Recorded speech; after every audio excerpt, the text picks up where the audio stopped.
Question number 7 क्या है। कोई तंबू एक बेलन के आकार का है जिस पर एक शंकु अध्यारोपित है। यदि बेलनाकार भाग की ऊंचाई और क्रमशः व्यास क्रमशः 2.1 मीटर और 4 मीटर है तथा शंकु की तिर्यक ऊंचाई 2.8 मीटर है, तो इस तंबू को बनाने में प्रयुक्त कैनवस का क्षेत्रफल ज्ञात कीजिए। साथ ही 500 रुपये प्रति मीटर स्क्वायर की दर से इसमें प्रयुक्त कैनवस की लागत ज्ञात कीजिए। ठीक है ना। तंबू के आधार का कैनवस से नहीं ढका जाता है। ठीक है ना। ये देखो, कोई तंबू बना है लेकिन वो किस तरीके से बना है। एक बेलन के आकार का है जिस पर एक शंकु अध्यारोपित है। वो जो कैनवस बना है वो कैसे बना है, दो चीजों से मिलकर के बना है। किससे किससे? एक तो बेलन और एक शंकु। लेकिन नीचे वाला जो आधार है वो बेलन है और जिस पर वो बना है वो क्या है? शंकु अध्यारोपित है। ठीक है ना। मतलब कि ऊपर शंकु के आकार का रखा गया है। जैसे देखो, अगर चित्र बनाए तो कुछ इस प्रकार से बनेगा।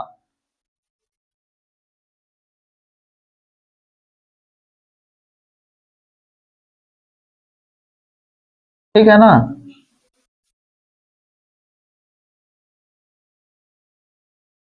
ठीक है, ये बेलन के आकार का हो गया और ऊपर जो है वो शंकु के। ठीक है ना। अब आगे बोल रहा है कि बेलनाकार भाग की ऊंचाई, जो बेलनाकार भाग की ऊंचाई है वो कितना है?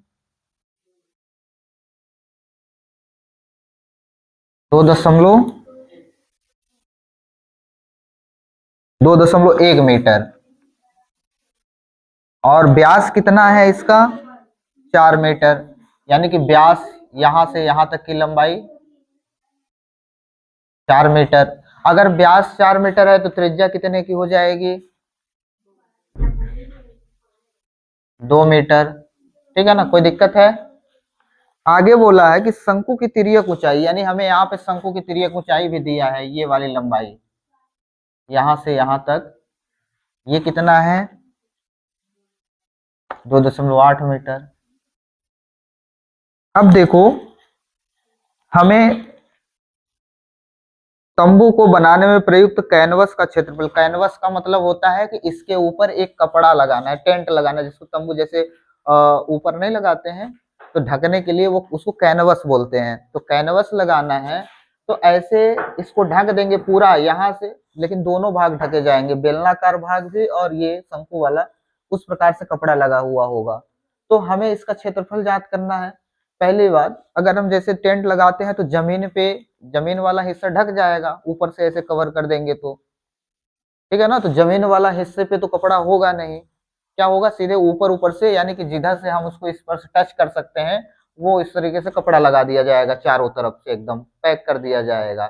तो इसमें यहाँ पे जो शंकु का आधार है वहां पे भी कपड़ा लगाने की आवश्यकता नहीं है। और इधर जो नीचे बेलनाकार भाग है उसके चारों किनारे लगा देंगे, लेकिन यहाँ पे भी नीचे लगाने की आवश्यकता नहीं है। ठीक है ना। तो कैनवस का मतलब होता है कपड़ा लगाना है। अब कितने क्षेत्रफल में कपड़ा लगाना है ये बताना है। ठीक है। आगे देखो, बेलन की ऊंचाई, बेलनाकार भाग की ऊंचाई, बेलनाकार भाग की ऊंचाई h बराबर कितना है? 2.1 मीटर। फिर व्यास कितना है? व्यास यानी कि d बराबर 4 मीटर है। तो त्रिज्या कितनी हो जाएगी? r बराबर 2 मीटर। ठीक है ना। यानी कि व्यास का आधा। शंकु की तिर्यक ऊंचाई, शंकु शंक्वाकार भाग की तिर्यक ऊंचाई, शंक्वा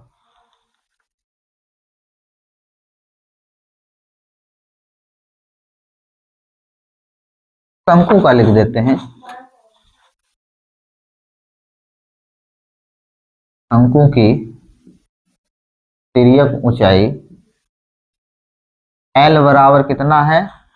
2.8 मीटर। अब देखो, हमें निकालना है कि कैनवस का क्षेत्रफल तंबू को बनाने में प्रयुक्त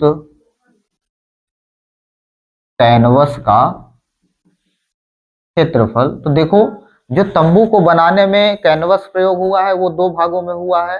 एक तो बेलन, तो बेलन का वक्र पृष्ठीय क्षेत्रफल, और फिर शंकु का वक्र पृष्ठीय क्षेत्रफल। बेलन का वक्र पृष्ठीय क्षेत्रफल और प्लस शंकु का वक्र पृष्ठीय क्षेत्रफल। ठीक है ना। देखो, बेलन का वक्र पृष्ठीय क्षेत्रफल क्या होता है, 2πr/h। शंकु का वक्र पृष्ठीय क्षेत्रफल होता है πr। यहां से कॉमन निकाल लें, πr कॉमन निकल रहा है तो πr, और बच कितना गया, 2h + l। मान रख दें, पाई का मान 22/7, r का मान कितना हो गया, 2, 2h यानी कि 2 गुणा h का मान कितना है, 2.1, और फिर प्लस l का मान कितना है, 2.8। हल कर दें इसको तो 22/7 गुणा 2 और गुणे 21 दूना हो जाएगा 42, यानी कि 4.2 + 2.8। फिर इसके बाद हो जाएगा 22 दूना 44/7 गुणा, अगर इसमें जोड़ देंगे तो 8 2 10 की 0, हासिल बच गया 1, 4 2 6 और 1 7, तो 7 से 7 क्या हो गया, कट गया, तो ये आ गया 44 मीटर स्क्वायर।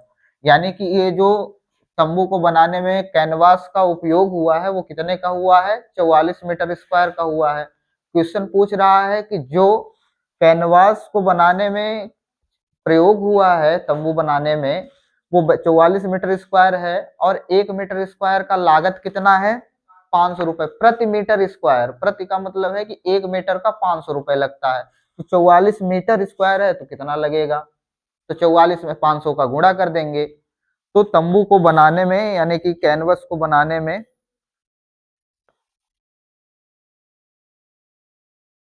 तो प्रयुक्त कैनवस की लागत यहां बगल में लिख देते हैं, प्रयुक्त कैनवस की लागत बराबर 44 प्रति मीटर स्क्वायर है, यानी कि 44 गुणे 500, तो गुणा कर देंगे तो 5 24 की 0, हासिल 2, 5 24 यानी 22। ठीक है ना, 22,000 रुपए लगे हैं कुल मिलाकर के। ठीक है, कोई दिक्कत है, इस तरीके से ये क्वेश्चन था, छोटा है, सरल है, अगर डायग्राम बनाते बन जाता है तो इसका मतलब है कि काम बहुत आसान हो गया। ठीक है ना, लिख लो इसको।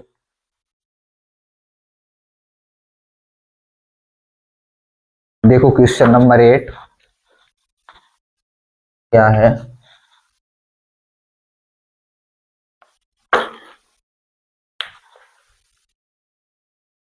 ऊंचाई 2.4 सेंटीमीटर, व्यास 1.4 सेंटीमीटर वाले एक ठोस बेलन में से ऊंचाई और उसी व्यास वाला एक शंक्वाकार खोल काट लिया जाता है।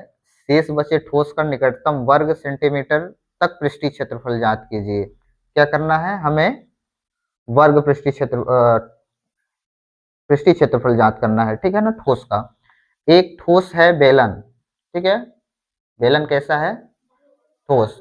देखो, बेलन ठोस है यानी कि इसका मतलब यह है कि उसका भाग जो है एकदम भरा हुआ है, खोखला बेलन नहीं है। ठीक है ना, तो अब उसमें से उसी इसी ऊंचाई और इसी व्यास वाला एक शंक्वाकार खोल काट लिया जाता है। शंक्वाकार मतलब कि शंकु के आकार का काट लिया जाता है। देखो चित्र बनाएंगे तो समझोगे, एक बेलन है, ठीक है, ये एक बेलन हो गया, ठीक है ना, और इस बेलन की ऊंचाई कितनी हो गई, 2 सेंटीमीटर, ये बेलन की ऊंचाई हो गई, और व्यास इसका कितना है, 1.4 सेंटीमीटर। ठीक है ना, अब इसी में से इसी व्यास वाला और इतनी ही लंबाई वाला एक शंक्वाकार यानी कि शंकु के आकार का खोल काट लेते हैं, यानी कि शंकु के आकार का इसमें से एक भाग निकाल देते हैं। जैसे ठोस होता है और काट काट के उसमें से निकाल देते हैं। तो शंकु के आकार का मतलब कि ये इतना भाग काट करके क्या कर दिए, निकाल दिए। यानी कि वो जो बेलन है उसमें अगर देखें जो गड्ढा दिख रहा है वो शंकु के आकार का दिख रहा है और बाहर से वो बेलन के आकार का दिख रहा है। तो इसका मतलब है कि जब उसका भाग निकाले होंगे तो ये वाला भाग तो बचा ही है, ये वाले भाग क्या है, बचे ही हैं। ठीक है ना, इतना वाला भाग देखने से वो इस प्रकार का दिख रहा है कि वो एक शंकु के आकार का है। और शंकु का व्यास उतना ही है जितना बेलन का व्यास है, शंकु की ऊंचाई ही उतनी है जितना बेलन की ऊंचाई है। ठीक है ना, तो इसमें तो अब दो चीजें आ गई। और इसका पृष्ठीय क्षेत्रफल हमको निकालना है, मतलब शंकु का पृष्ठीय क्षेत्रफल और प्लस बेलन का पृष्ठीय क्षेत्रफल, वक्र पृष्ठीय क्षेत्रफल। लेकिन एक चीज हम देख रहे हैं कि बेलन जो है खोखला नहीं है, खोखला नहीं है यानी कि नीचे वाले हिस्से को भी हम लोग छू सकते हैं, स्पर्श कर सकते हैं। यानी ये जो हिस्सा है, हिस्सा ये इसको भी हम लोग टच कर सकते हैं। तो इसका मतलब ये फिर वृत्त का क्षेत्रफल होगा। तो यानी कि वृत्त का क्षेत्रफल भी हमको निकाल के इसमें जोड़ना पड़ेगा। ठीक है ना, तो तीन चीजें निकालनी पड़ेगी, बेलन का वक्र पृष्ठीय क्षेत्रफल, शंकु का वक्र पृष्ठीय क्षेत्रफल और प्लस वृत्त का क्षेत्रफल। ठीक है ना, ये हुआ। देखो बेलन की, शंकु की ऊंचाई भी उतनी हो जाएगी जितना बेलन की ऊंचाई है। तो इसकी ऊंचाई कितनी हो गई, 2.4। त्रिज्या उतनी होगी जितना बेलन की त्रिज्या होगी। तो ये व्यास 1.4 का है तो त्रिज्या कितने का होगा, है 0.7। हाँ ठीक है, 0.7 सेंटीमीटर। ठीक है ना, ये कोई दिक्कत है, लिख लें जो जो भी है। तो और बेलन, बेलन की ऊंचाई h बराबर 2.4 सेंटीमीटर, बेलन यानी कि व्यास, ये त्रिज्या जो है, त्रिज्या दोनों की सेम होगी ना, तो 0.7 सेंटीमीटर। और फिर शंकु की तिर्यक ऊंचाई निकालनी पड़ेगी हमको, क्योंकि तिर्यक ऊंचाई तो दिया नहीं है। अब वक्र पृष्ठीय क्षेत्रफल में तिर्यक ऊंचाई की जरूरत पड़ती है। तो शंकु की ऊंचाई, शंकु की ऊंचाई h बराबर कितना है, सेम टू सेम 2.4 सेंटीमीटर, लेकिन तिर्यक ऊंचाई l बराबर, तो l बराबर क्या होता है, अंडर रूट h स्क्वायर और प्लस r स्क्वायर, यही होता है ना। l बराबर under root h square plus, सबका मान रख दें तो l बराबर h स्क्वायर, h कितना है तो 2.4 का स्क्वायर और प्लस r कितना है 0.7 का स्क्वायर। तो l बराबर हो जाएगा 24 का वर्ग कितना होता है, 24 का वर्ग 576, यानी 5.76, दशमलव लगा है ना, फिर 0.7 का वर्ग 0.49। ठीक है, ठीक। अब इसके बाद क्या होगा, जोड़ दें तो 9 6 15 की 5 हासिल 1, 7 4 11 1 12 की 2 हासिल 1 और 5 और 1 6, यानी 6.25 है। तो ये हो जाएगा L बराबर 2.5। ठीक है ना, सेंटीमीटर। ठीक है, कोई दिक्कत, समझ में आया कैसे आया ये। तो L बराबर आ गया 2.5 सेंटीमीटर। ठीक है, देखो 625 का वर्गमूल करेंगे तो कितना आएगा, 25, मतलब यहाँ पे दशमलव लगा है तो 2.5 ना होगा, है तो ये हो गया 2.5। अब हमें निकालना है, क्या निकालना है कि शेष बचे ठोस का, शेष बचे ठोस का पृष्ठीय क्षेत्रफल बराबर हो जाएगा बेलन का वक्र पृष्ठीय क्षेत्रफल प्लस शंकु का वक्र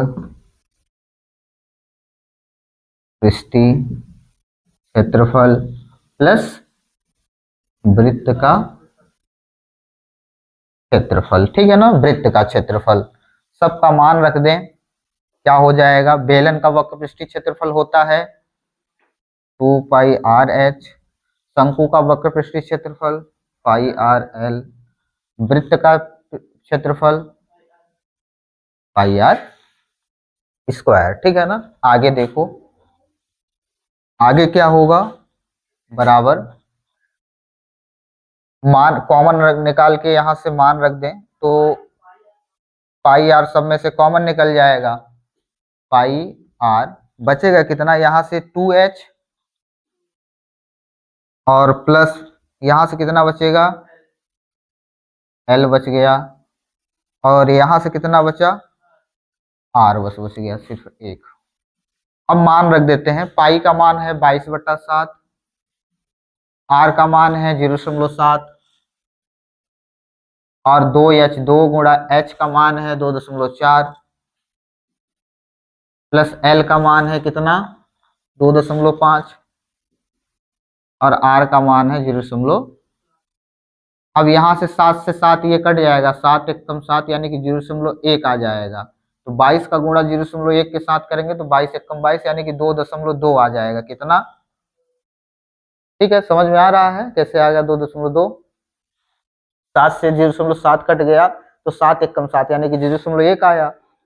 अब 22 में 0.1 का गुणा करेंगे तो 2.2 हो जाएगा। आगे इसमें 2.4 में 2 का गुणा कर देंगे तो 24 दूना 48 यानी कि 4.8 प्लस इसको और इसको जोड़ दें तो कितना हो जाएगा, 7 5 12 की 2 हासिल 1 और 2 और 1 3 यानी कि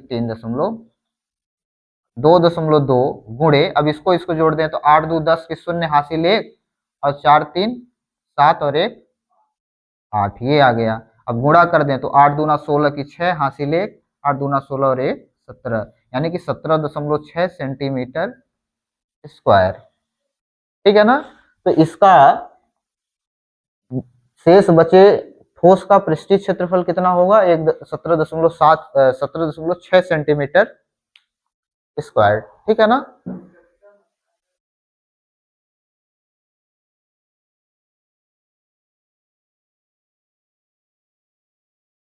इसमें बोला है कि निकटतम मान बताइए, तो निकटतम किसके निकटतम है, ये 17.6 18, तो 18 सेंटीमीटर स्क्वायर निकटतम। ठीक है ना, ये हो गया। कोई दिक्कत है इसमें।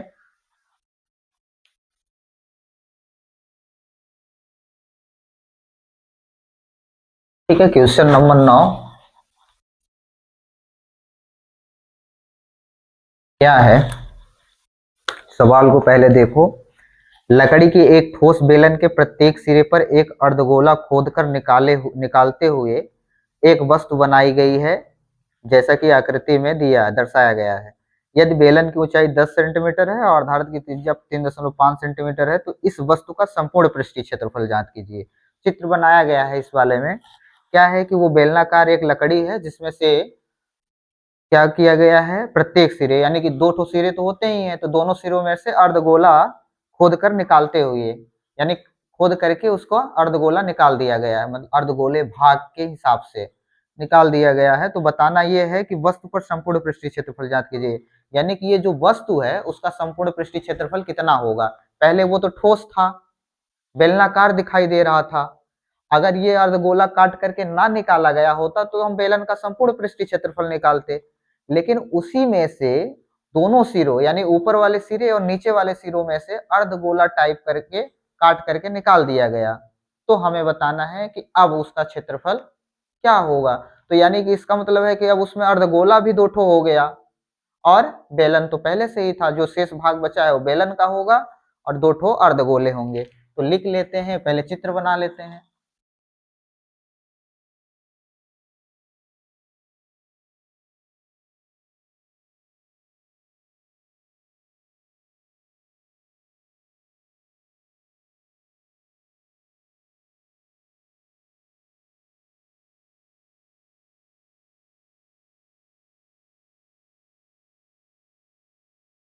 ये अर्धगोला ठीक है। अब इसकी ऊंचाई जो है वो कितनी है, बेलन की ऊंचाई कितनी है, 10 सेंटीमीटर। और फिर व्यास कितना है, व्यास जो है वो, व्यास तो नहीं दिया, त्रिज्या दिया है, तो त्रिज्या लिख लेते हैं। त्रिज्या कितने की है, 3.5 सेंटीमीटर।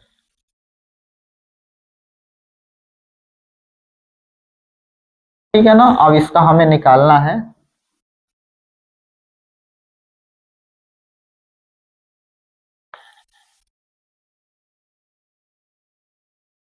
संपूर्ण वस्तु का संपूर्ण पृष्ठीय क्षेत्रफल।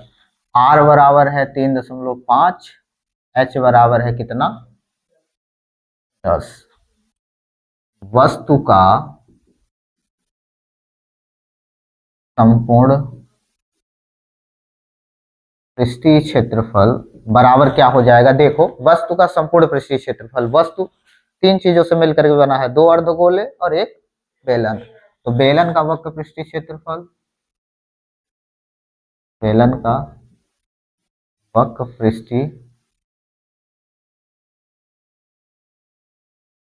पृष्ठीय क्षेत्रफल प्लस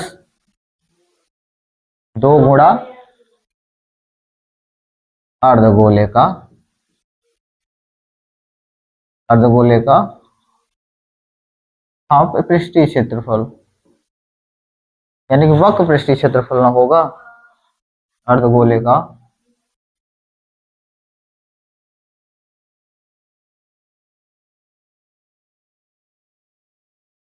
वक्र पृष्ठीय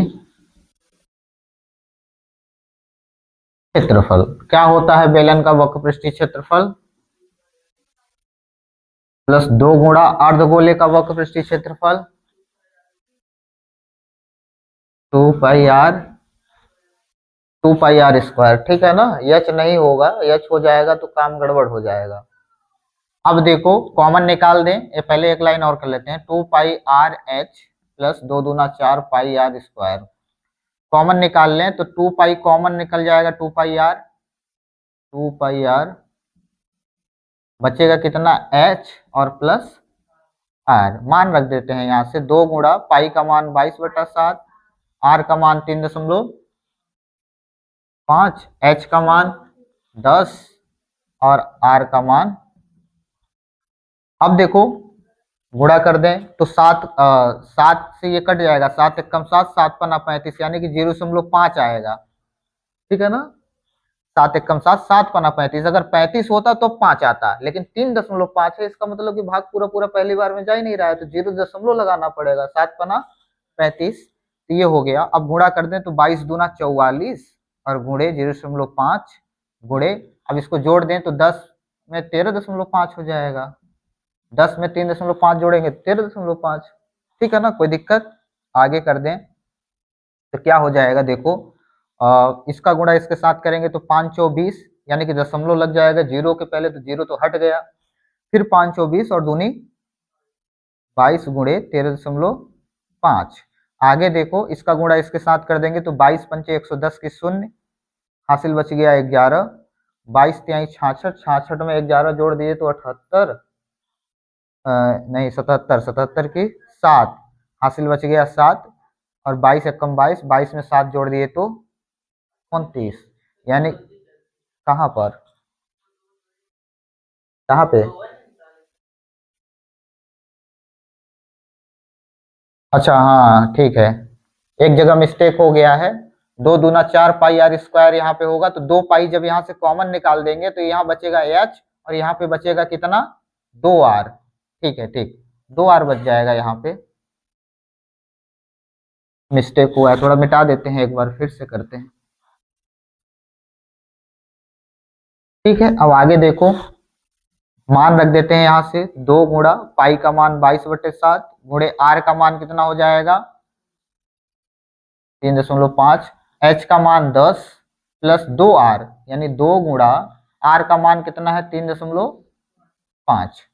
अब हल करें इसको तो 7 एकम ये कट जाएगा, 7 एकम 7, 7 पना 35, तो ये हो गया 0.5, और अब गुणा कर दें तो 22 दूना 44 गुणे 0.5 10 प्लस 35 दूना 70 यानी कि 7। ठीक है ना।